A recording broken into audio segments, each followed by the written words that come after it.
Homélie par Abbé Josep Ribot y Margari. Tarragona, Espagne. Jésus, parcourant toute la Galilée. Aujourd'hui, Jésus nous donne une leçon de sainte prudence, parfaitement compatible avec l'audace et la bravoure.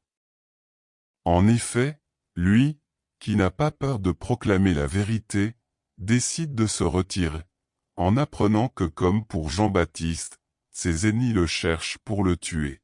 Partez et allez-vous-en d'ici, car Hérode veut vous tuer. Si les détracteurs de quelqu'un qui passait son temps à faire du bien, ont essayé de lui faire du mal, ne vous étonnez pas si vous aussi vous subissez des persécutions, comme nous l'a annoncé le Seigneur. Quand Jésus apprit l'arrestation de Jean-Baptiste, il se retira en Galilée.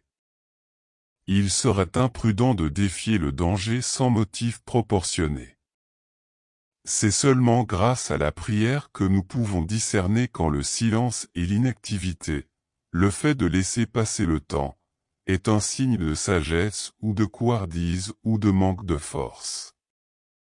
La patience, science de la paix, nous aide à prendre des décisions dans les moments difficiles, si nous ne perdons pas la vision surnaturelle des choses.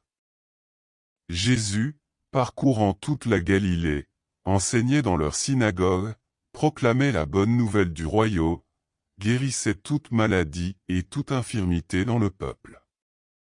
Ni les nouvelles menaces, ni la peur du quand dira-t-on ou les critiques ne doivent nous détourner de faire le bien. Ceux d'entre nous appelés à être sel et lumière, opérateurs du bien et de la vérité, nous ne pouvons pas céder au chantage des menaces, qui souvent ne sont qu'un danger hypothétique ou uniquement verbal. Nous devons être décidés, audacieux, ne cherchant pas d'excuses pour repousser à plus tard l'action apostolique. On dit que plus tard est l'adverbe des vaincus. C'est pour cela que saint Joseph-Marie nous disait, une recette efficace pour ton esprit apostolique, projet concret, pas de samedi à samedi, mais du jour au lendemain. Faire la volonté de Dieu, être juste dans n'importe quelle situation, et suivre les décisions de nos consciences bien formées exige un courage que nous devons demander pour tous, car le danger de la couardise est grand. Demandons à notre Mère du ciel de nous aider à faire toujours et partout la volonté de Dieu, en imitant son courage au pied de la croix.